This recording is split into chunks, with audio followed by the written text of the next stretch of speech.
Et bonsoir à tous et bienvenue pour notre live des échos des terrains qui, cette fois-ci, n'est pas le lundi mais le mercredi. Et j'ai l'honneur et la joie d'accueillir Siani Dalma. Salut Siani, merci d'être avec nous. Avec grand plaisir. Et désolé, hein, oui, c'est à cause de moi un peu qu'on c'est pas le lundi et donc c'est le mercredi. J'avais un empêchement lundi soir, mais voilà, je suis ravie d'être avec vous ce soir. Et c'est pour une bonne cause. Franchement, parler du foot féminin, c'est vraiment pour moi quelque chose d'important. Et je sais que pour toi, ça l'est aussi. Alors, voilà, on va aussi te présenter pour ceux éventuellement qui ne te connaissent pas. Tu es voilà, journaliste et tu as toujours, d'après ce que j'ai compris, rêvé de l'être puisque tu as commencé évidemment à faire une école de journalisme et ensuite tu es parti chez France Soir en 2006 pour arriver à l'équipe en 2012, mais je vais te laisser en parler plus. Ouais, en fait, j'ai pas toujours rêvé d'être journaliste. Quand j'étais un peu plus petite, je me voyais plus avocat ou juge pour enfants. Et puis, l'été de mes 14 ans, il y a eu la Coupe du Monde en France.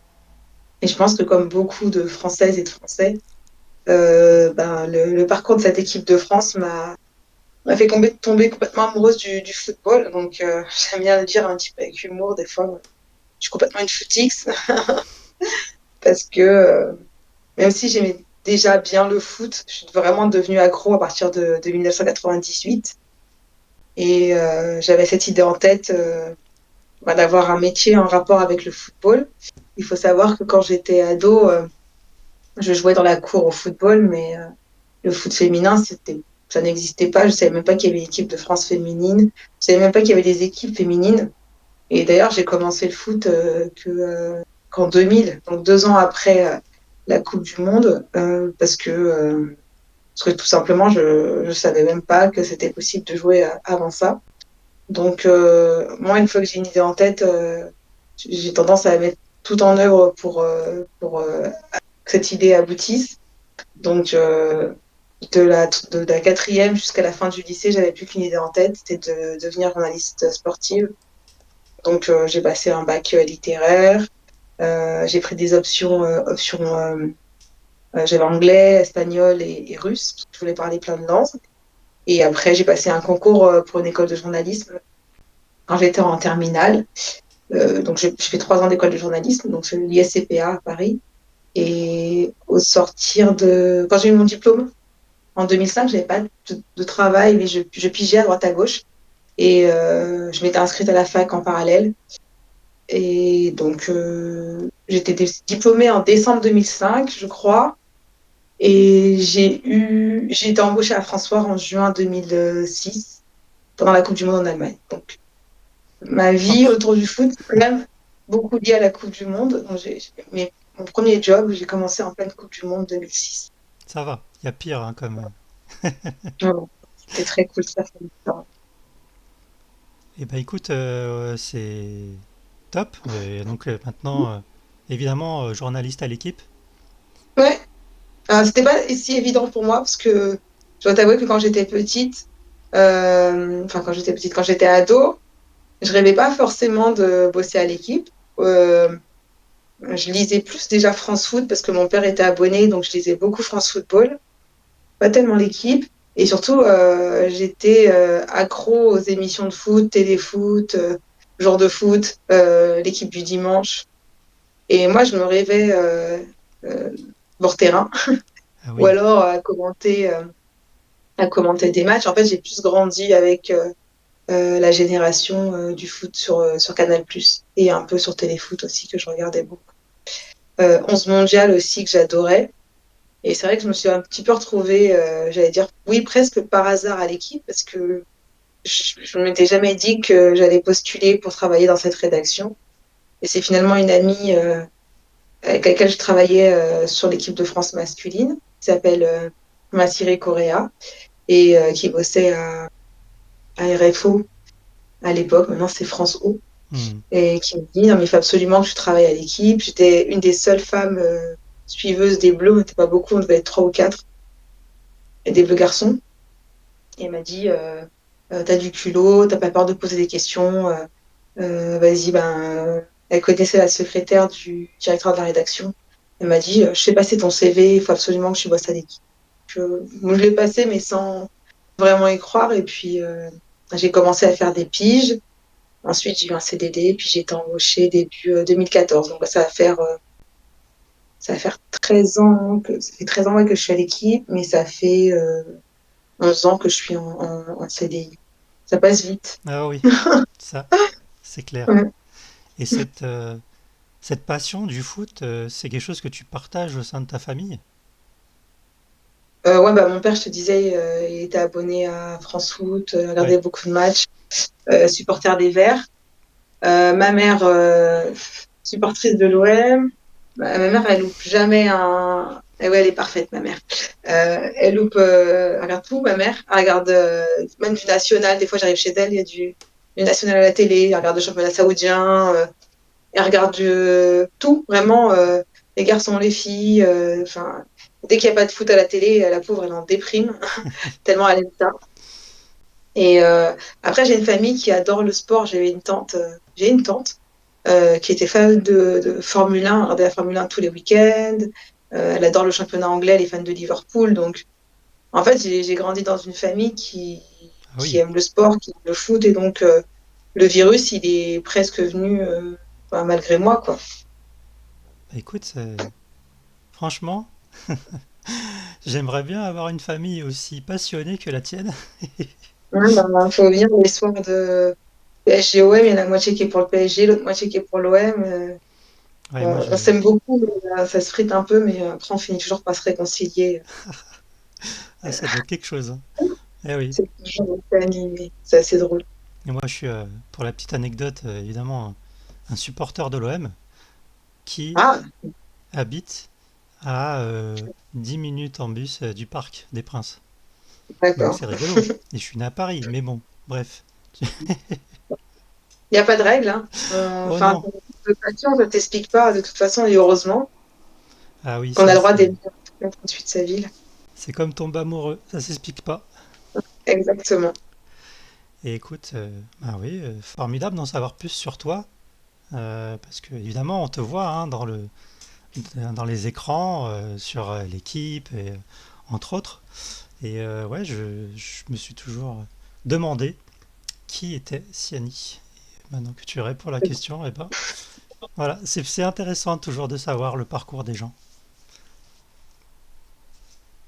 Et je vais de ce pas enchaîner sur ce qui nous amène hein, à discuter ce soir. L'Euro féminin 2025. Alors Ouais, pour ça, je vais changer de scène. Voilà, donc je mets hein, pour les spectateurs des captures du match pour te d'accord. donner un peu de contexte. Notamment ce fameux match, la finale entre l'Angleterre et l'Espagne, où finalement on avait l'impression que déjà du côté des bookmakers, c'était plus l'Espagne qui était favorite. Et Mm. il s'est avéré que c'est l'Angleterre qui a réussi à tirer son épingle du jeu, sachant que ouais, ils ont fait, enfin l'équipe de l'Angleterre a fait un parcours impressionnant dans la combativité. Et donc c'est sur un score voilà, de 1 partout où c'est parti au tir au but. Et évidemment, la question que je peux te poser, c'est celle que quel regard tu portes sur ce sacre anglais alors que l'Espagne faisait figure de favorite? Alors moi, tu retrouveras la vidéo, mais on avait donné nos pronos avant l'Euro, et moi j'avais dit que l'Angleterre était capable de faire le back-to-back. Donc mes favorites, moi c'était, enfin mes favorites. J'avais plutôt parié sur l'Angleterre, tout en sachant que l'Espagne c'est quand même une équipe super forte, mais pour moi les Anglaises, même si elles avaient perdu en finale de la Coupe du Monde, même si elles n'avaient pas fait les jeux, elles avaient cette capacité à renaître, et c'est ce qu'elles ont fait. Elles ont perdu le premier match contre la France et ensuite elles ont déroulé. qui est incroyable, c'est que je crois que la stat, c'est 7, je te dis pas de bêtises, je crois qu'elles ont dû mener 7 minutes. Un tout est pour tout dans la phase d'élimination directe. À chaque fois, elles étaient menées, elles sont revenues, s'en sont sorties au tir au but C'est ou incroyable. en prolongation.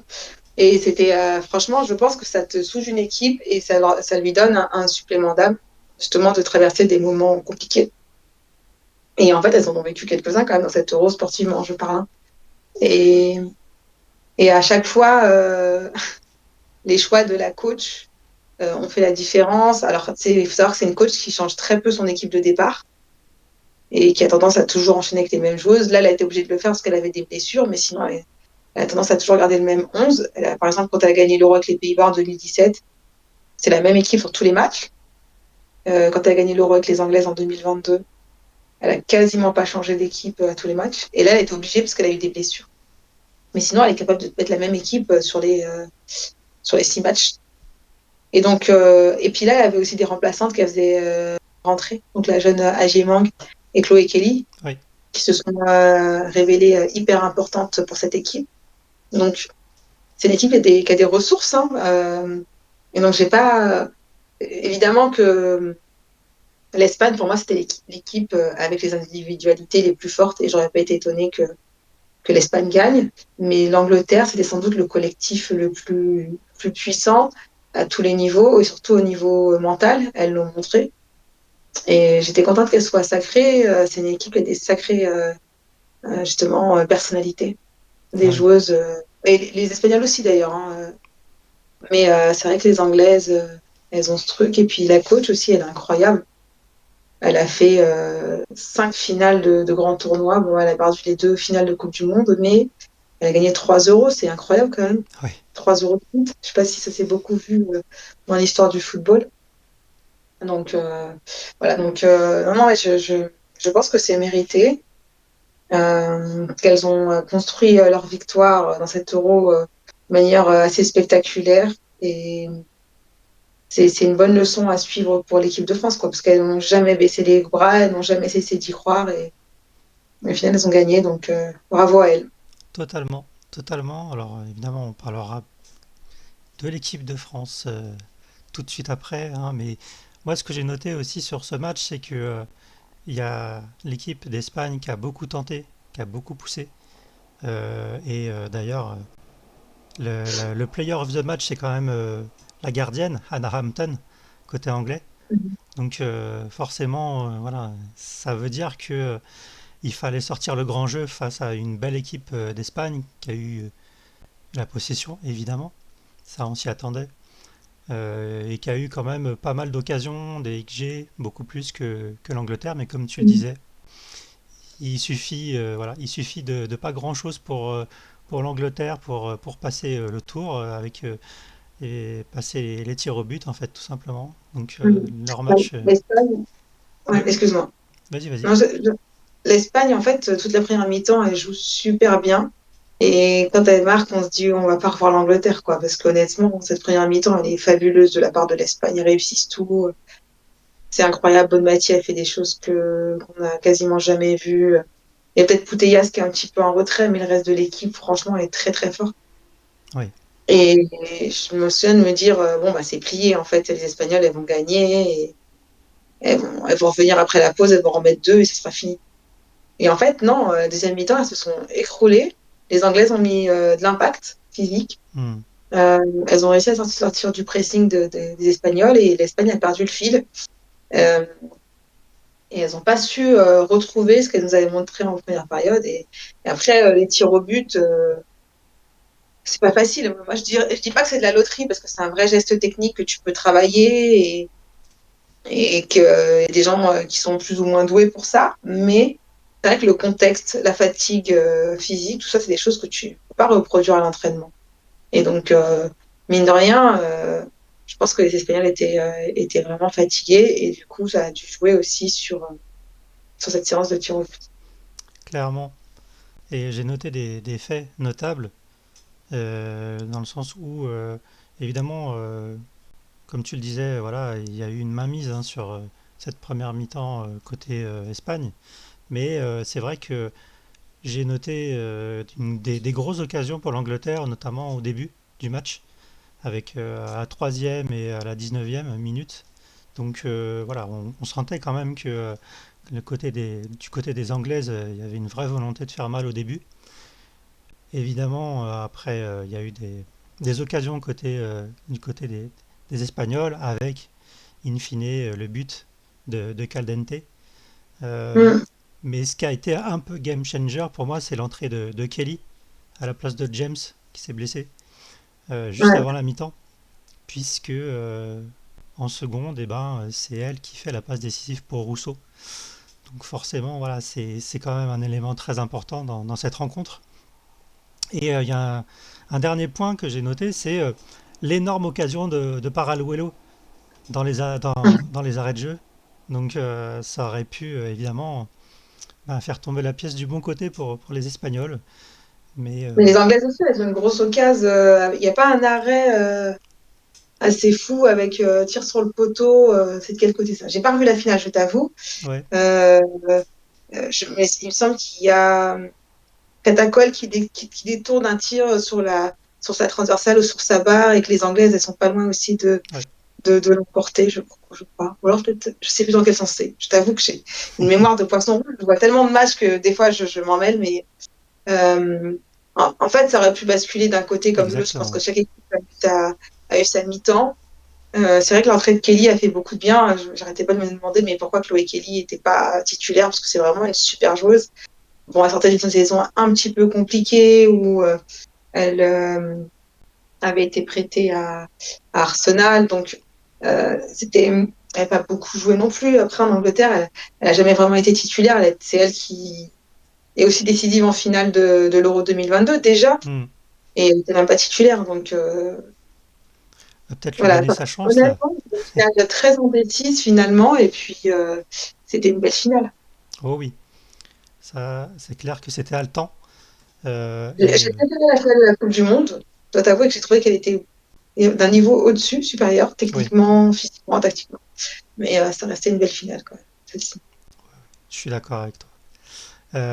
Et donc, comme je le disais, hein, tir au but, il faut quand même noter hein, que les gardiennes ont été au top sur cette séance de tir au but, parce que mine de rien, elles ont joué leur rôle, surtout Hampton évidemment, parce que c'est elle qui a fait le plus, qui a eu le plus de travail en fait, et elle a rempli haut la main le job, mais c'est quand même un élément très important évidemment. On en parlera par la suite pour les Françaises, notamment parce que voilà, il y a eu beaucoup de choses à dire sur la fameuse rencontre contre l'Allemagne. Mais par rapport à ça, c'est vrai que j'aime bien quand les gardiens brillent, puisque en fait, moi, j'ai joué pendant une dizaine d'années dans un club et j'étais gardien de but. Voilà pour l'anecdote. Donc Ok. évidemment que voilà, voir les gardiens briller, gardiennes briller, c'est toujours très très intéressant pour moi. Ouais. Et puis dernier point, c'est que pour cette finale, on avait une arbitre française, Stéphanie Frappard, au sifflet. Donc c'est à noter. Euh, Ce que j'ai noté aussi, c'est que, alors arrête-moi si je me trompe, mais il n'y a pas eu de problème d'arbitrage au sein de cette compétition. Alors après, on peut toujours parler justement de la rencontre qu'il y a eu entre l'Allemagne et la France. Ça se joue sur des détails, mais par rapport, enfin, Ouais, ouais, ouais, moi, l'arbitrage de France-Allemagne, je l'ai pas trouvé folichon. ouais, Je trouve il y a des fautes des Allemandes qui auraient peut-être dû être sifflées un peu plus souvent. Après, globalement, non, il n'y a pas eu de grosses polémiques.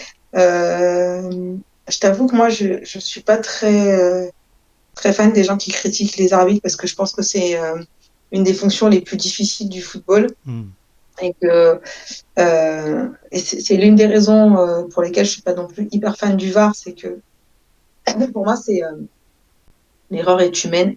Il faut accepter que l'arbitre se trompe, ça fait partie du jeu. Et donc, on peut estimer que l'arbitre s'est trompé, des fois on trouve ça injuste, mais en fait, tout le monde se trompe. Les joueurs se trompent quand elles font un mauvais contrôle quand elle tire à côté. Les coachs se trompent quand ils font des mauvais choix tactiques, quand ils font des mauvais remplacements. Donc l'arbitre doit avoir le droit aussi de se tromper sans que ça provoque des psychodrames. Mais je trouve que souvent on en fait beaucoup avec les erreurs d'arbitrage, alors même que c'est ce qui a aussi fait l'histoire du foot. Je veux dire, la main de Maradona, c'est une erreur d'arbitrage et pourtant c'est devenu un geste iconique dans le football, l'histoire du football. Donc Oui. il y a des choses comme ça, des buts hors jeu. Des ballons qui n'avaient pas franchi la ligne ou qui l'avaient franchi, voilà. Ça. Et c'est normal de se tromper, on est humain et personne n'est parfait. Surtout, enfin, moi, mon vœu, ce serait qu'on laisse les arbitres tranquilles et qu'on soit pas toujours sur leur côte comme s'ils étaient malhonnêtes quand ils se trompaient, alors que je suis sûre que déjà les trois quarts des joueurs et des joueuses connaissent même pas les règles de l'arbitrage. Ça, c'est problématique. Hmm.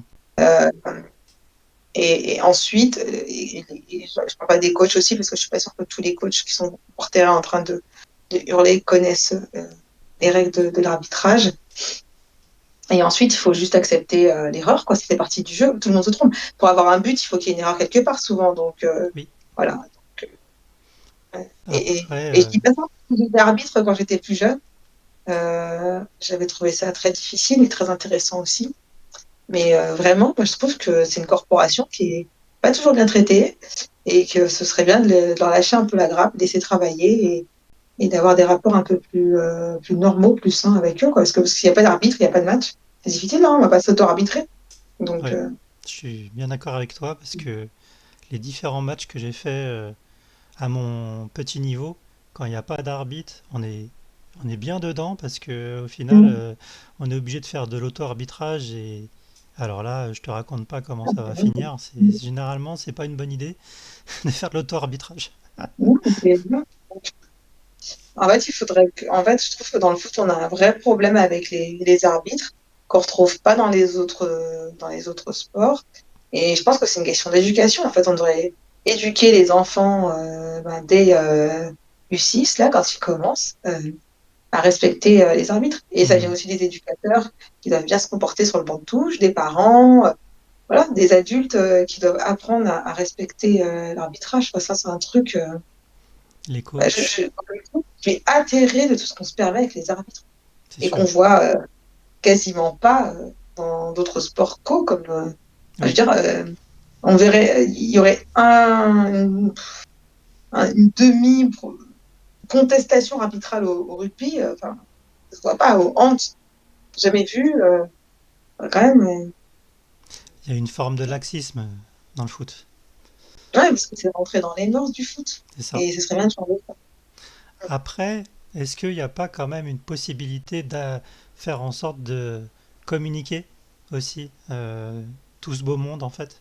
Parce que j'ai l'impression que, alors peut-être que je me trompe à mon niveau, mais parfois c'est un peu, euh, on peut pas se tromper, donc voilà, c'est comme ça et c'est pas autrement. Et après, c'est peut-être une forme de protection aussi de l'arbitrage qu'on connaît, parce que Non, mais s'ils n'ont pas cette posture, comme tu le il n'y dis, a aucun arbitre qui dit je ne peux pas me tromper. Je pense que les arbitres sont conscients qu'ils peuvent se tromper. Le problème, c'est qu'il faut apprendre à accepter l'erreur. c'est... Euh, mais après, Ouais. c'est une question de personnalité. Je ne te dis pas que tous les arbitres sont parfaits. Il y en a sans doute qui sont arrogants, mais comme il y a des joueurs qui sont arrogants, comme il y a des entraîneurs qui le Hmm. sont. Et en fait, Ouais, le truc, c'est qu'il faut vraiment apprendre à accepter l'erreur. Encore une fois, c'est pas les euh, arbitres que je remets en cause, c'est plus, comme tu le disais, la corporation en fait. C'est plus ce côté un petit peu chape de plomb, où parfois la voilà, communication est complexe. qui gagneraient à s'ouvrir, à communiquer un Tout à petit fait. peu plus. Mais je pense qu'ils n'ont pas envie non plus de devoir expliquer toutes leurs décisions. Surtout à des gens qui ne connaissent pas les règles d'arbitrage et qui se basent sur leur ressenti, leur façon de voir les choses. Enfin, et encore une fois, je pense qu'il y a plein de choses à améliorer dans l'arbitrage. On ne va pas se mentir, tout n'est pas parfait. Excuse-moi, je vais peut-être éternuer. Je t'en Non, ça va. prie. Voilà. Mais je veux dire, pour qu'ils s'ouvrent un petit peu plus, je pense qu'il faut aussi qu'ils sentent qu'on va pas être constamment à leur demander des comptes. Moi, j'aimerais pas qu'on me demande des comptes H24, quoi. Il faut Oui, voir dans quelle manière ça peut être fait. Après, moi, je suis complètement pour les avoir après les matchs, être en capacité et avoir la possibilité de discuter avec eux, ça peut être hyper intéressant. Bah, la sonorisation, je trouve ça top. Ouais, D'expliquer les décisions de la VAR en cours de match sur l'écran géant, c'est top. ça existe un petit peu. Ouais, mais tu Ça vois, existe un petit peu. il a fallu quand même, voilà, entre guillemets, avoir des polémiques avant que on fasse ce genre de choses. Bon, on va refermer cette page arbitrage parce que sinon, je crois qu'on en a pour toute la nuit, Sani. Mais c'est vrai que c'est important. Mm. Et si on parlait de l'équipe de France féminine, je vais passer sur la suite, hop, sur le visuel qui est prévu à cet effet, avec évidemment ce fameux match de France-Allemagne qui s'est terminé sur un score nul après prolongation, avec Gueyoro buteuse sur penalty et une égalisation allemande avant une cruelle défaite au tir au but 5-6. À la question elle est simple. Comment expliques-tu ce scénario alors que les Bleus bah, ont dominé de A à Z? Alors déjà, dans le foot, il y a beaucoup d'entraîneurs et de joueuses et de joueurs qui te diront que c'est pas forcément plus simple de jouer à 11 contre 10. C'est pas vrai. Enfin, je veux dire, effectivement, on peut se dire que il y a forcément un décalage sur le terrain, mais les équipes qui jouent à 10 souvent sont plus regroupées. Euh, je joue avec peut-être plus de hargne. Et pour moi, quand on prend un petit peu de recul sur le match, quand tu regardes les Bleus, elles ont marqué quand même 3 buts à cette équipe d'Allemagne. Oui, Elles ont marqué le pénalty, elles ont marqué le but, mais vraiment hors jeu d'un d'une- d'un bout de pied quoi, oui, de Cascarino. Et il y a eu le troisième but, je sais plus qui le marque, mais avec le hors-jeu de position, c'est c'est ça. Guillaume, avec le hors-jeu de position de Maël Lacrar. Ouais, Il faut les marquer les 3 buts à l'Allemagne, hein, quand même. c'est sûr.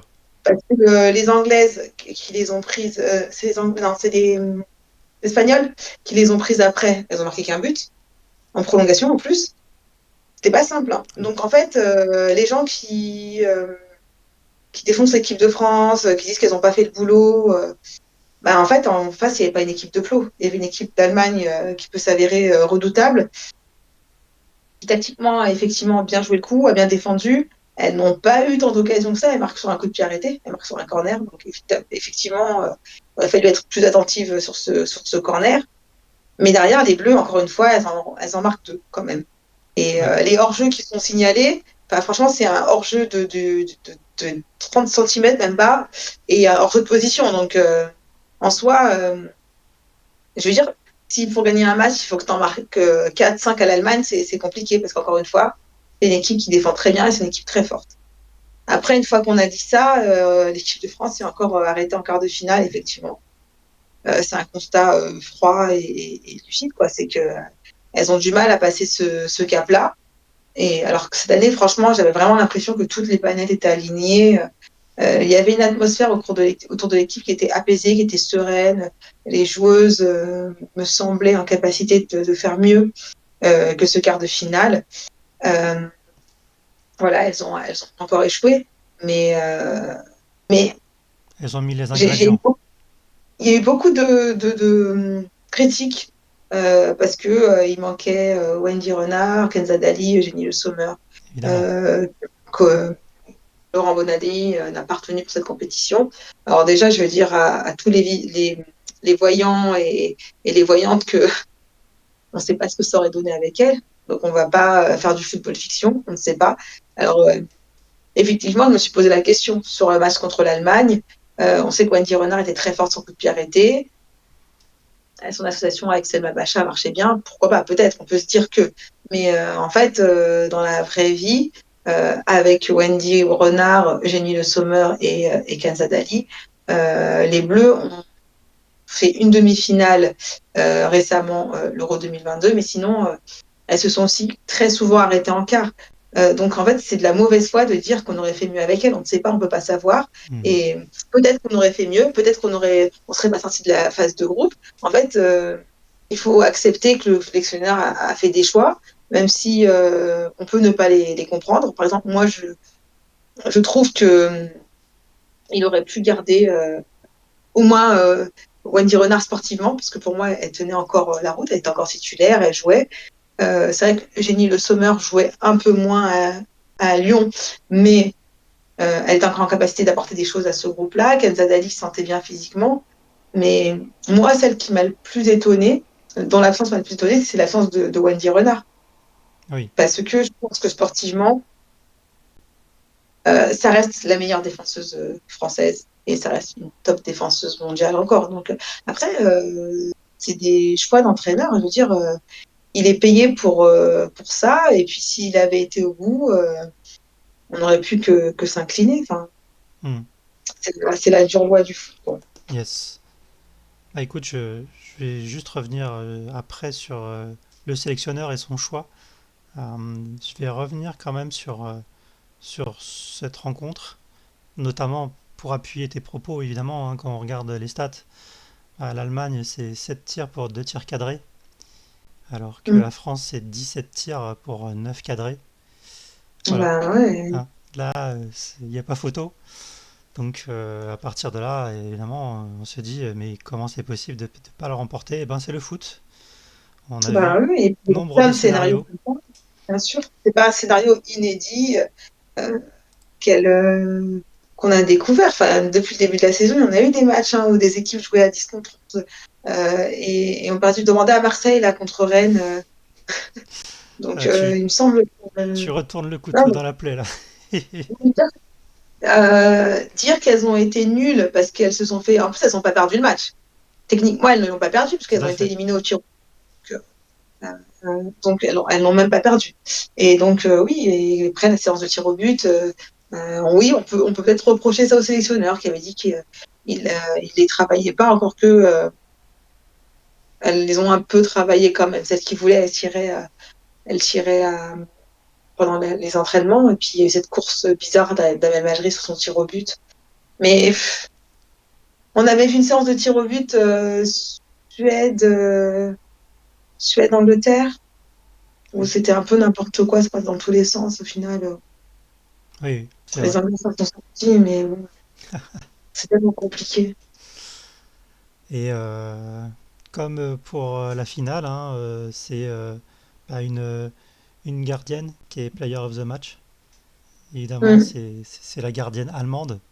Donc voilà, hein, c'est aussi ça le foot, hein. Si le gardien ou la gardienne ben, sort un grand match, eh bien tu peux Bah, évidemment passer à déjà que côté. Romagna, de mémoire, attends, parce que ma mémoire, des fois, me joue des tours, mais Romagna, elle arrête un penalty Oui, pendant le match déjà. oui, tout à fait. C'est Et puis après, c'est Nusken. C'est ah, ouais, le penalty de Nusken qui a arrêté à la 69e. et donc, là, sa séance de tir au but, elle est peut-être moins impériale que Berger, mais c'est la loi du foot, on peut pas lui en vouloir. De toute façon, en vrai, il aurait fallu gagner ce match dans le temps réglementaire et ça aurait été parfait. Mais encore une fois, j'invite les déçus à quand même revoir le match et à se dire que ça se joue vraiment à rien, quoi. Il leur manque peut-être un chouïa de chance qu'on peut avoir ou pas dans la vie. Je veux dire, le but de Cascarino, il est très beau. Et elle est vraiment. Sans le VAR, ce but-là, il est jamais refusé. Parce que le hors-jeu, il est quasiment impossible à détecter à l'œil humain. Oui, oui, c'est sûr, Donc, c'est sûr. encore bon, Après, la position de Maël Lacrar sur le troisième, bon, pourquoi pas. Et, ouais, c'est et action dans de le jeu. mais celui de Cascarino, franchement, il se joue à tellement rien que. En Elle- fait, c'est la pièce qui retourne du mauvais côté. Hein. ouais. Après, c'est vrai qu'elle démarre sa course un peu trop vite par rapport à l'action. Euh, Ouais, mais franchement, regarde mais la ligne du hors-jeu, c'est un honnêtement, détail, c'est un détail. oui, c'est la technologie qui fait que. Mais à l'œil nu, il est impossible à détecter ce hors-jeu. C'est pas D'ailleurs, possible. en parlant de ça, avec la loi Wenger, normalement, elle est pas hors jeu. Non, mais il n'est pas encore passé. Oui, je sais, Donc, mais tu vois, peut-être qu'on va y arriver. Tu es pour alors, si je comprends bien, le hors-jeu. non, non, moi, je suis pour qu'il n'y ait pas de technologie dans le foot. Parce qu'en plus, ça crée une fracture entre le foot amateur et le foot pro, et du coup, c'est pas du tout le même sport. Mais bon, après. C'est vrai. Je ne peux que te rejoindre. Et j'enchaîne sur la réaction d'après-match de Selma Bacha. Je pense que Ouais. tu la connais. Ce n'est Ouais. même pas mérité, je suis une mauvaise perdante. Comment vois-tu Non, sa elle dit pas déclaration? non. Elle dit, ce n'est pas mérité. Vous allez sans doute penser que je suis une mauvaise Oui, perdante, mais c'est non, vrai. mais alors déjà, ça, j'ai trouvé que les gens étaient hyper durs avec elle parce que il faut savoir que c'est une réaction à chaud. Elle est encore en tenue de match, elle sort du terrain. Et évidemment, c'est une réaction qu'on aurait tous pu avoir. Je veux dire, elle sort, elle a le seum, elle dit ce qu'elle pense. Et en fait, voir la vague de haine qui s'est abattue sur elle, j'étais quand même. Franchement, les gens, soit ils ont jamais joué au foot, soit Oui. ils sont vraiment de très très mauvaise foi, quoi.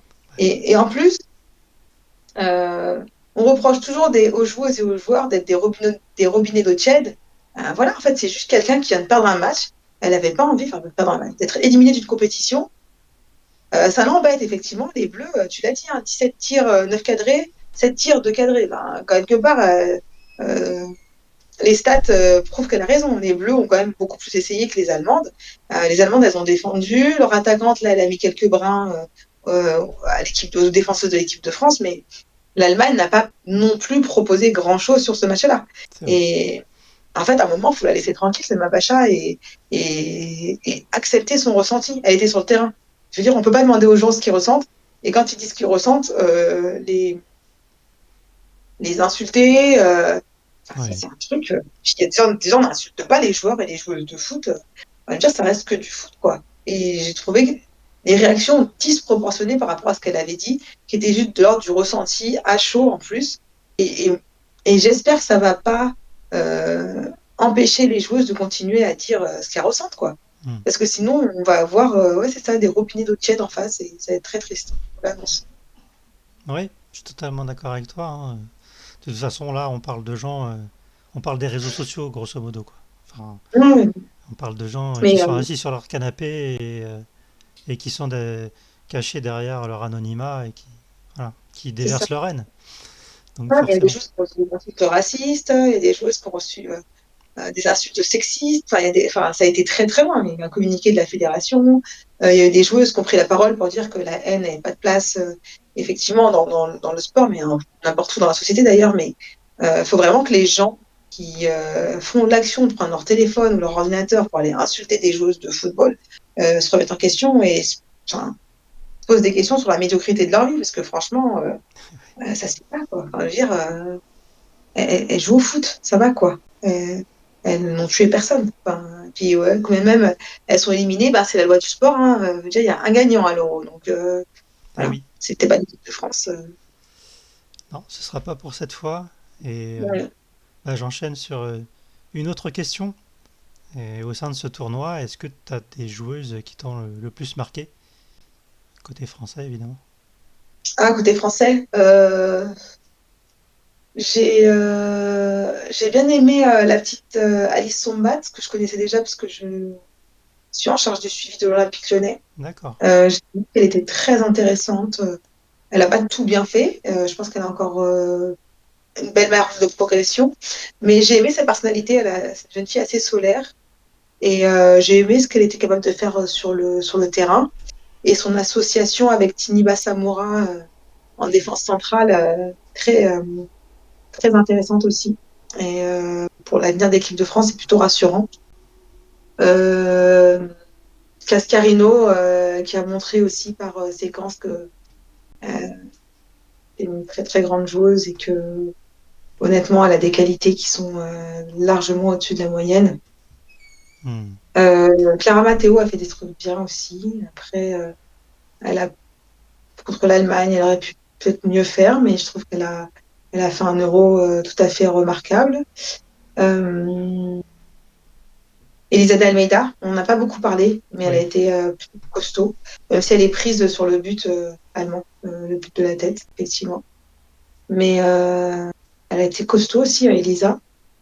Voilà, Pauline Perromagnin, je trouve elle avait pas fait une bonne Coupe du Monde. Et ben là, elle a fait un euro plus qu'honorable. Non, mais il y a eu des bonnes choses. Hein. Hmm. Ouais. Surtout que, Grande Guillaume aussi. oui, on n'a J'aurais pas aimé qu'elle parlé, soit. mais ils Ouais. ont, enfin, tout le début de la compétition, c'est un sans faute en fait hein, de l'équipe de France. Ouais. Elles font 3 sur 3 et voilà. Et en fait, c'est pour ça que c'est décevant parce que, en fait, on a l'impression que les autres compétitions, elles commençaient très bien, et puis après, t'as décliné jusqu'à être sorti en quart. Et là, je sentais plutôt une montée en puissance. Et finalement, c'est pas passé. Donc, bon. Ouais, mais c'est pas passé et c'est pas à cause du contenu. Non, mais le contenu était plutôt intéressant. Il y avait une Oui, idée de jeu qui se dégageait, qui commençait à se dégager. Et l'avantage, c'est que le sélectionneur va pouvoir bâtir sur ça. C'est plutôt intéressant de se dire ça. mais justement, parlons-en de Laurent Bonadei. Euh, Tout à l'heure, tu en as parlé. De ce qu'on comprend sur bah, le fait qu'ils ne retiennent pas certaines joueuses expérimentées. Il veut potentiellement parier sur une génération plus jeune. Donc ça veut dire aussi que ben, c'est porteur d'espoir pour l'avenir. Parce que ces joueuses-là, elles viennent de prendre de l'expérience. Comment tu le vois? C'était son discours, en fait. Lui, il avait dit que c'était pas normal que des joueuses disputent leur première compétition, leur première grande compétition à 27, 26, 27 ans. Et qu'il avait besoin qu'il y ait des joueuses qui laissent la place pour que ces jeunes joueuses puissent s'aguerrir, jouer des grandes compètes et finir par aller gagner un titre majeur. Euh, Après, c'est son. Enfin, je dis pas que je partage son choix. Je te l'ai dit sur Wendy Renard, j'aurais peut-être pas fait le même, Hmm. mais c'est l'explication qu'il a donnée. Moi, le timing m'a surprise. Je me suis dit, bah, soit euh, tu les écartais après les Jeux, soit après l'Euro, mais pas un mois avant l'Euro. Je t'avoue que j'étais un petit peu surprise. Mais lui, il a dit, on est en capacité de gagner sans Wendy Renard, sans Kenza Dali, sans Eugénie Sommer. Voilà. Ouais. Il a assumé, il a assumé son choix. Euh, mais euh, mais c'est vrai que les filles, j'ai eu Nils Sommer la semaine dernière, ce qu'elle lui reproche, c'est d'avoir tenu un discours où il les impliquait beaucoup dans la préparation de l'euro. Elles ont même été jusqu'à négocier les primes et au final, elles n'ont pas été retenues. Donc, elles se sont senties flouées par rapport à ça. Mais après, je te dis, moi, je donne juste une explication. Je suis pas d'avis, je suis pas d'accord, pas d'accord, je suis pas sélectionneur, je m'en fiche. Euh, mais lui, son discours, c'était oui, il prépare 2027 et il a besoin que les filles arrivent en 2027 prêtes, aguerries et capables de disputer une grande compétition. Et il disait, en fait, il y a des joueuses qui sont là depuis tellement longtemps que ça bloque l'éclosion de celles qui sont derrière. Donc ça, c'était son discours. Effectivement, sur le que dans l'équipe, il restait qui comme trentenaire? Il y avait Péromania, Mhm. qui avait largement passé la barre des 30 et qui a eu elle aussi un peu chaud quand elle a vu les trois autres être écartées. Tu avais peut-être Kadi Diani qui approche ouais, qui avait eu 30 ans en avril, il me semble. Tu n'avais pas tellement de trentenaires dans l'équipe. Hein. Oui. Ça allait vite. Hein. Toletti, peut-être, qui avait. Encore, je suis même pas sûre. Sandy Toletti, elle a peut-être 28 ou 29. C'est une 95 ou une 96. Voilà, il y en avait très peu hein, des trentenaires dans l'équipe. Finalement. Ouais. Bah, Mm. écoute, c'est un renouveau pour Bon. aller plus loin, on l'espère, pour la prochaine compétition. Mm. Euh, et du coup, c'est sur ça, d'après toi, qu'il faut bah, construire sur ce parcours-là. Je pense que c'est ce qu'a voulu véhiculer le coach lorsque, évidemment, elles se sont arrêtées à ce niveau-là. Je pense que c'est le discours qu'il a dû leur tenir. Ah, de toute façon, tu es obligé de chercher des mots qui vont remobiliser ton équipe. Il y a une immense déception, tu es encore sorti en quart, tu sais que les médias ils vont te reparler que de ça, de la malédiction des quarts, du signe indien, du machin.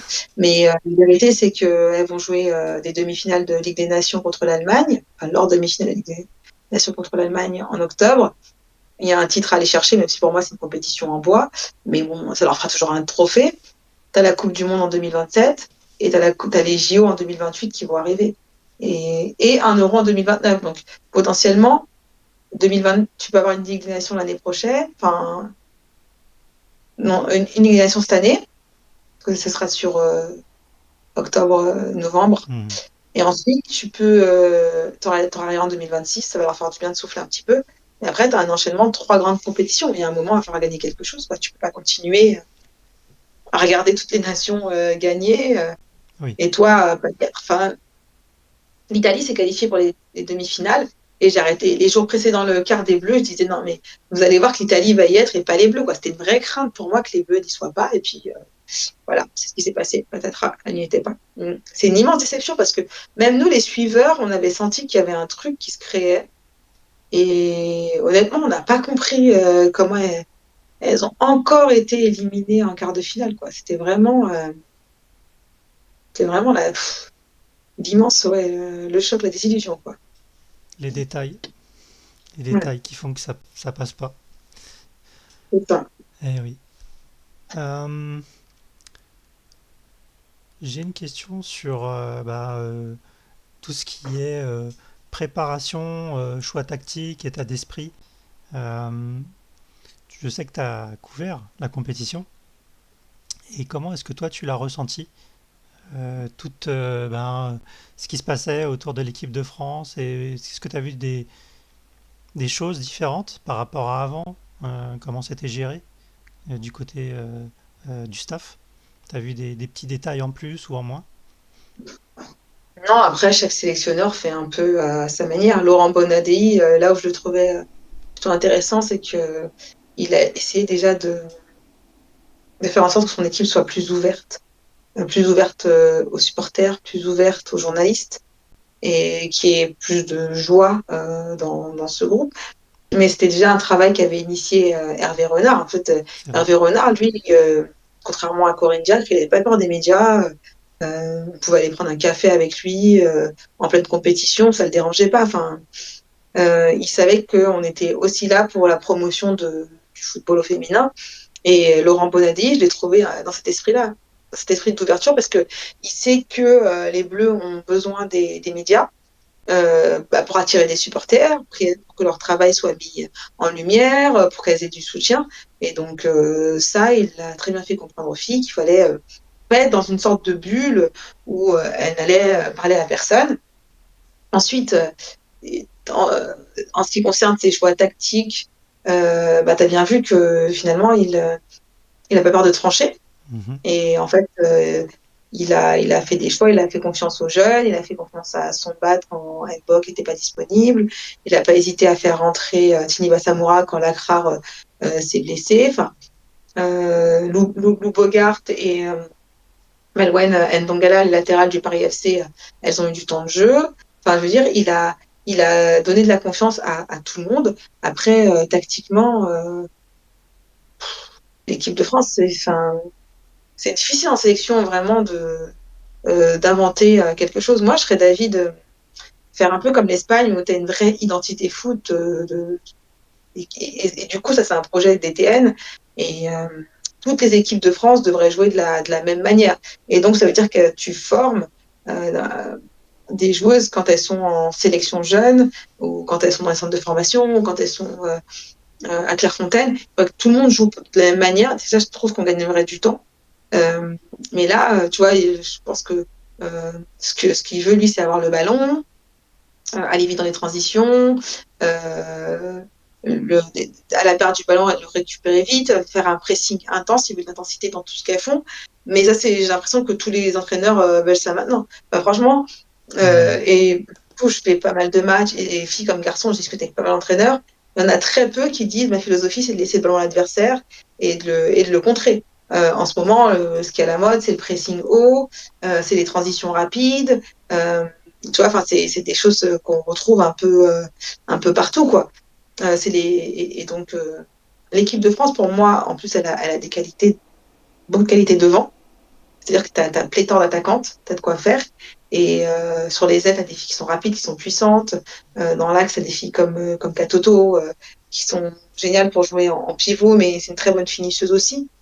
Et je trouve qu'il faut trouver l'amalgame, la bonne alchimie entre tout ça. Il commence à y avoir quelque chose de plutôt intéressant qui se dégage. Au milieu, il y a du talent, hein.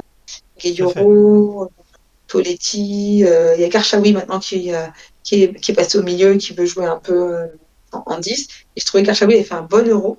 Euh, je trouvais que la passer en 10 comme ça en milieu de terrain, j'avais du mal à être hypée, à trouver le truc.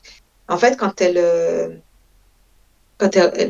simplifie son jeu, elle peut être très très intéressante quand elle en fait moins en fait. Elle a un gros volume de course, elle sait défendre, donc elle va récupérer des ballons. Techniquement, elle est plutôt bonne. Mais je trouve que quand elle simplifie son jeu et qu'elle va à l'essentiel, elle peut être très intéressante en 10. Donc en fait, t'as tout ce qu'il faut juste trouver le bon équilibre et la bonne alchimie. Et il lui reste maintenant 2 ans avant un peu moins de 2 ans avant la Coupe du Monde. Hmm. Et c'est sur ça qu'il veut travailler. Oui, tu parlais justement bah, d'une volonté, notamment si on parle de DTN, d'avoir une vraie identité. Moi, forcément, Mm. hein, quand on parle de ça, ça me fait penser à l'identité de l'équipe espagnole, notamment du côté de la Masia, forcément. Donc, est-ce que ce serait reproduire quelque chose d'identique, mais à la sauce française? On a fait un petit peu ça parce que je me rappelle que Vanessa Gilles, donc, qui jouait à Lyon, qui est une Canadienne, on l'avait interrogée sur l'équipe de France. Elle avait dit que c'était une super équipe et qu'elle trouvait que l'équipe de France jouait un peu comme Lyon, 4-2-3-1, 4-3-3, un peu. Et elle disait des fois, j'ai l'impression, c'est troublant, j'ai l'impression de jouer contre mon équipe, de jouer contre Lyon. Euh, on peut partir de ça, par exemple. Enfin, Lyon, c'est une équipe dominante. Depuis 15 ans dans le foot, pourquoi pas, tu vois.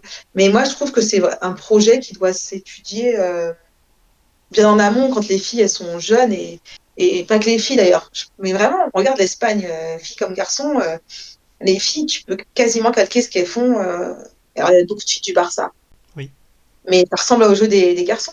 Et puis après, l'Espagne, on a décrié parce qu'à un moment, ils avaient poussé le truc jusqu'à l'absurde avec trop de passes et finalement jouer sans attaquant et puis ça n'avait pas fonctionné à la dernière Coupe du Monde, mais l'Espagne a su se réinventer. Et donc, avec les qualités qu'on a, avec les joueurs et les joueuses qu'on a, je pense qu'on doit être capable de se créer une identité de jeu qui va nous faire gagner. Et si c'est de bien défendre et d'être costaud défensivement et d'être très bon en transition, pourquoi pas, tu vois. Mais il faut trouver un truc parce que, en fait, il y a de moins en moins de temps en sélection pour préparer les matchs et les joueurs et les joueuses. Et donc, ce temps-là, tu le gagnerais si tout le monde sait déjà comment il va jouer depuis qu'il est en équipe de France jeune, quoi. Mais ça, c'est un immense travail. C'est pas simple à mettre en place, mais je trouve que j'ai du mal à. Tu vois, l'Italie, à un moment, ils avaient une identité de jeu. Les Anglais, ils en ont une. On a parlé de l'Espagne, le Portugal. La France, j'ai moins ce truc-là, quoi. On a des talents. Mais on retrouve pas la même identité de jeu dans toutes les équipes de France, quoi. Bah, C'est un peu chacun face à je partage ce sentiment, notamment parce que on va dire que les coachs de l'équipe masculine qui sont passés, bah, c'est pas non plus un jeu aussi léché, hein. On connaît les dispositions tactiques de Didier Deschamps, par exemple. Il veut d'abord que défensivement ce soit OK avant soi. de partir voilà, sur l'attaque. On Je sait les crois que là, sur les fondamentaux. derniers matchs, il nous a un peu fait mentir, hein, parce que finalement, tu vois, il est passé avec son 4-2-3-1, avec son attaque. Voilà. Il sait qu'il a des atouts en attaque et il les a mis, en avant, il les a mis sur le tapis. Après, je te dis, il y a des coachs qui acceptent un certain déséquilibre, d'autres non. Deschamps, il veut que son équipe soit solide, et qu'elle soit équilibrée. Donc, voilà, il fait des choix dans ce sens-là. Si on part pour que ce soit l'identité de jouer de l'équipe de France, partons pour toutes les équipes de France comme ça peut être intéressant. Ouais. Mais en tout cas, pour moi, il faudrait un projet commun. Je ne sais pas si c'est une utopie, mais c'est intéressant. Ah ouais. Bah, je pense que c'est toujours plus intéressant bah ouais, d'avoir une vraie philosophie. Ça, c'est une Mm. certitude. Ok. J'avais une question sur le nombre de téléspectateurs qui, d'après ce que j'ai vu, était aux environs des 5 millions en France. C'est quand même voilà, pas anodin. Et est-ce que ça révèle l'intérêt croissant pour le football féminin chez nous, d'après toi? Ben, pour moi, c'est des chiffres qui sont encourageants, mais pendant la Coupe du Monde 2019, il y avait 10 millions de téléspectateurs devant l'équipe de France féminine. Donc, il y a quand même eu un recul, faut pas se cacher. Et c'est quelque chose. Alors, mondialement, le football féminin progresse partout, hein. Les audiences ont été très très bonnes, les affluences ont été exceptionnelles en Suisse, les stades étaient pleins, c'était vraiment top. C'était une belle compétition, vraiment très réussie. Mais il faut que le football au féminin trouve vraiment son public, notamment en France. Et même si dans les stades, les affluences ont tendance à un petit peu augmenter, je trouve qu'on est encore loin de ce qui pourrait être vraiment optimal. Et le week-end dernier, je crois qu'il y avait 57 000 personnes, un match en Allemagne contre le Bayern. Euh, Honnêtement, c'était vraiment bien les 10 700 ou 800 à Lens, mais ça laisse rêveur, tu vois, 57 000 spectateurs pour un match de femmes. Moi, je pourrais voir ça tous les week-ends, comme on voit chez les hommes.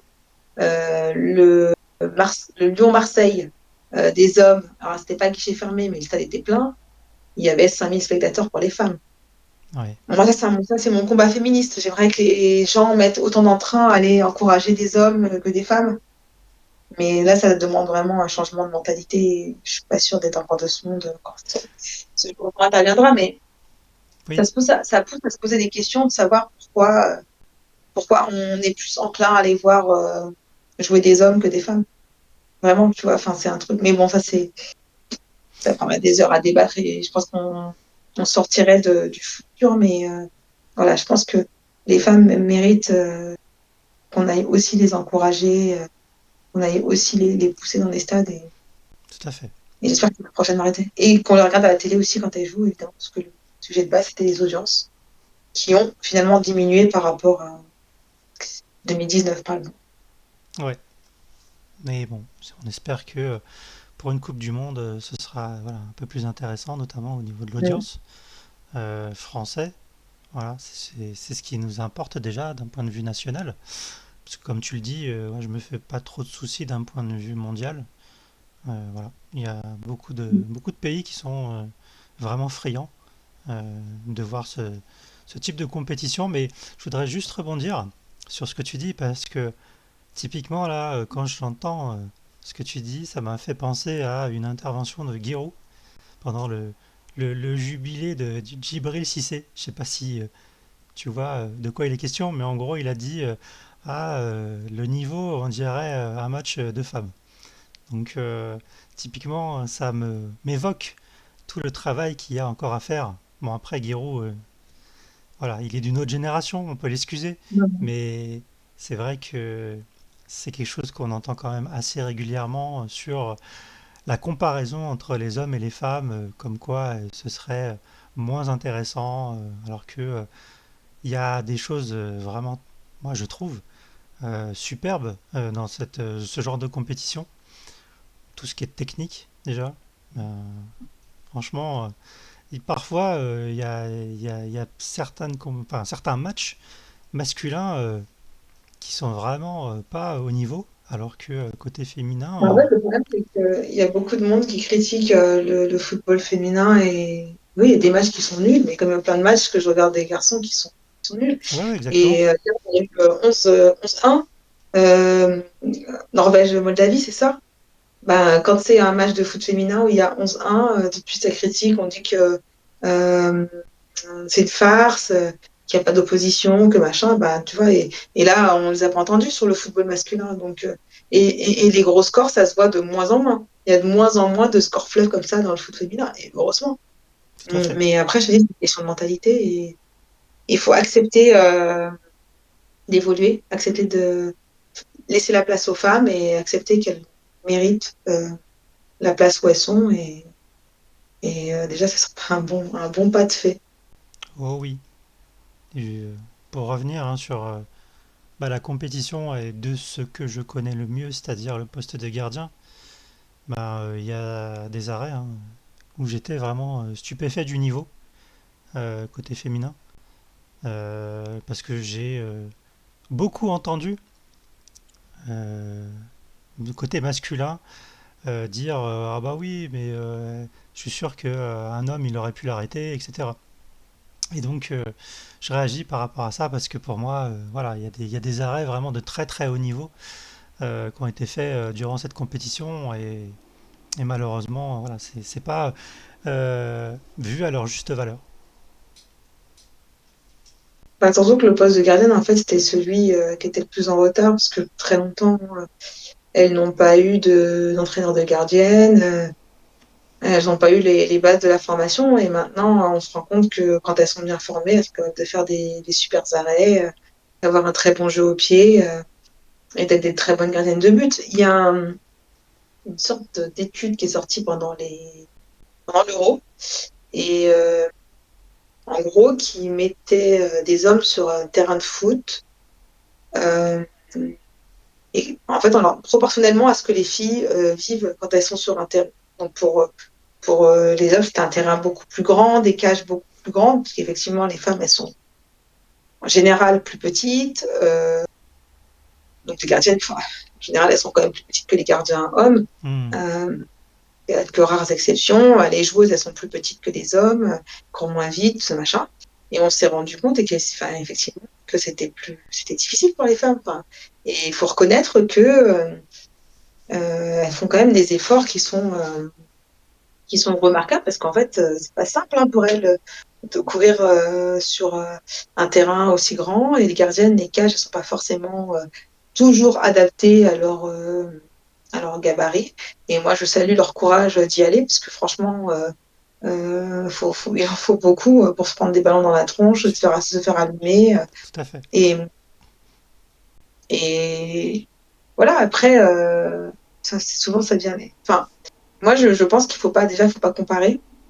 Ça sert à rien. Enfin, c'est bon, on a compris, les hommes, vous sautez plus haut, vous courez plus vite, vous êtes plus musclés. Bon, bref, une fois qu'on a dit ça, est-ce que ça empêche de jouer au foot si t'aimes ça? Ben, non. Donc, on n'oblige personne à regarder, mais je pense que les joueuses méritent un minimum de respect parce que sûr que les trois quarts qui critiquent, tu les mets sur le terrain avec elles, ils tiennent pas 5 minutes, quoi. Donc, Oh oui, très clairement.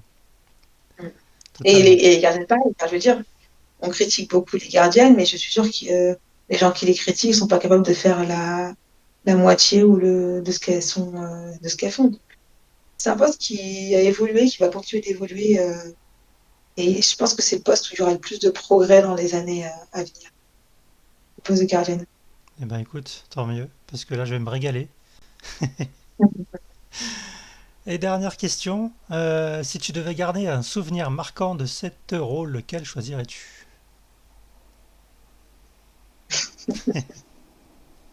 Je sais pas si mes confrères et collègues regardent live, mais c'était 1 euro déjà. Je voudrais dire que les suiveurs des Bleus étaient vraiment géniaux. Nos confs ont été comment dire, positivement salués par les confrères étrangers. Mais en plus, on a fait des confs où la bonne humeur régnait, mais pas parce qu'on n'avait pas envie d'aller chercher les joueurs sur des sujets problématiques. On l'a fait d'ailleurs. On a parlé du brassard, on a parlé avec elle du choix de TF1 de ne pas les diffuser quand il y avait la finale de la Coupe du Monde des clubs. C'est vrai. Voilà. Voilà. On a posé les questions à Laurent Bonadei sur l'absence des cadres, sur la blessure de Dembok. Enfin, vraiment, on n'a pas hésité à poser les questions qui fâchent malgré certaines attaques que j'ai pu lire sur les réseaux sociaux. Oui, Et j'ai vu, oui. à la poste de la FFF parce que on n'a pas hurlé à la démission de Laurent Bonadei, ce qui n'est pas, je le rappelle, euh, dans les attributions des journalistes, on n'est pas là pour demander la démission d'un sélectionneur. Hein. Voilà. Mais voilà, tout ça s'est fait dans une ambiance très cordiale qui m'a beaucoup changé, par exemple, de l'Euro 2022, où j'avais trouvé l'ambiance détestable. Ouais. Euh, voilà, pour les raisons que nous savons. Mais alors, mon souvenir marquant,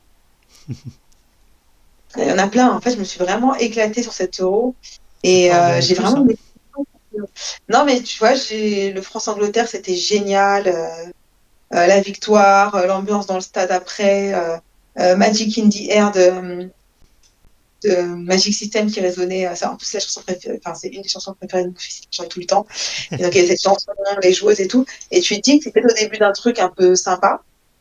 Et je t'avoue que j'ai été marquée, mais négativement, par cette élimination face à l'Allemagne, parce que tu sens monter le truc au fil du match.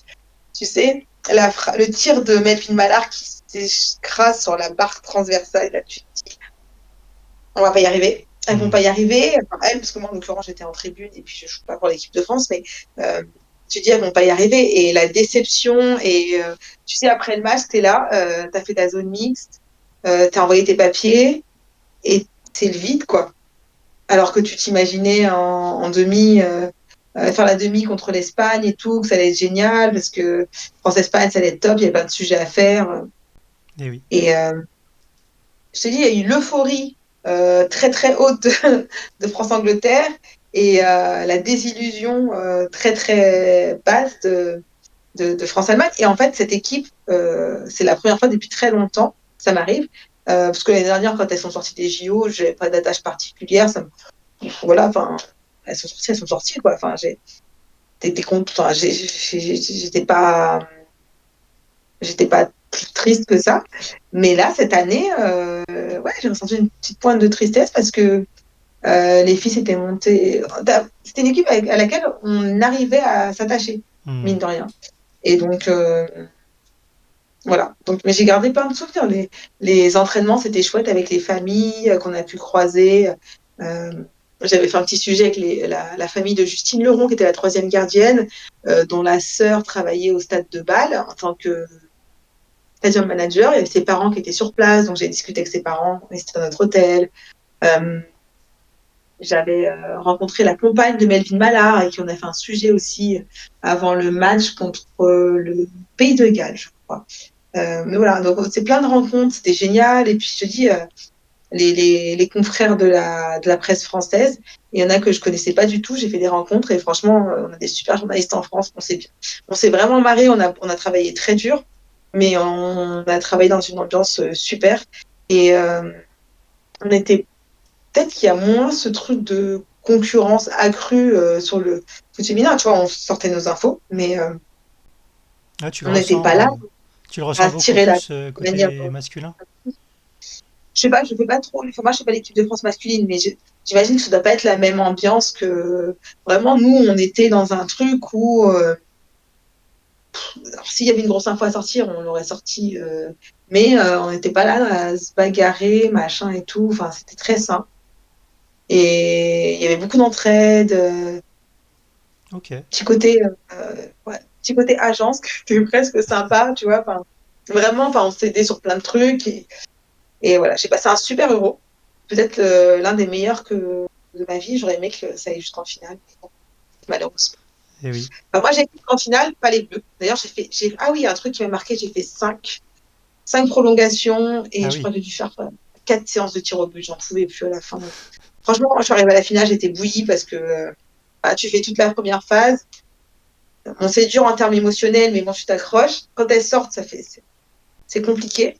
Mais faire 5 prolongations et 3 séances de tir au but, je peux t'assurer que à un moment, Ah oui, je me hein. suis 3 ou 4 séances de tir au but, mais j'en pouvais plus à la fin.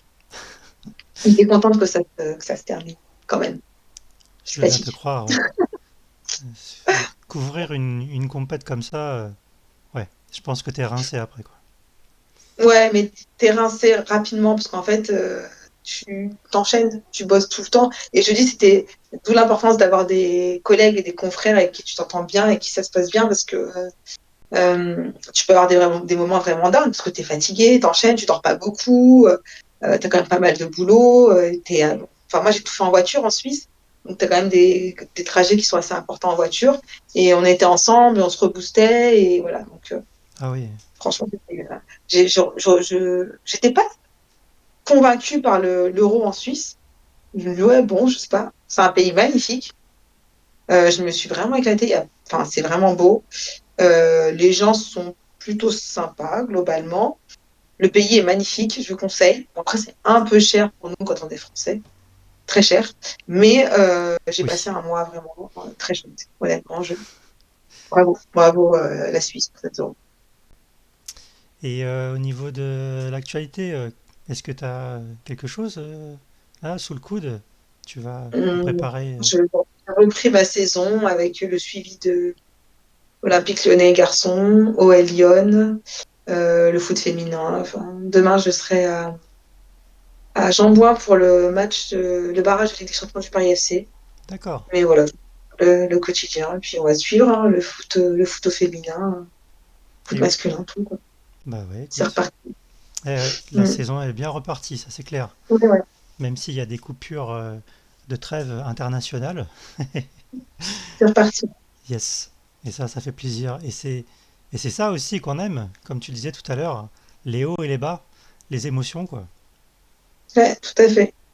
Alors, je me souviens pas souvent des matchs, je les oublie, mais les émotions, ça reste. Et ça, c'est plutôt cool. D'où la passion. Tout à fait. Bah, Siani, merci beaucoup. J'ai passé un très bon moment avec toi. Oui, merci à toi. Et écoute, si d'aventure il y a la possibilité de te faire revenir pour une autre grande compétition ou parler du foot aussi en championnat féminin, ce serait avec plaisir. Avec plaisir. Écoute, hein, on prend date. Et c'est sur ça que on va se laisser et on se dit à lundi prochain pour reprendre nos lives habituels sur la Ligue 1. Merci à tous. Ciao. Bonne soirée. Au revoir.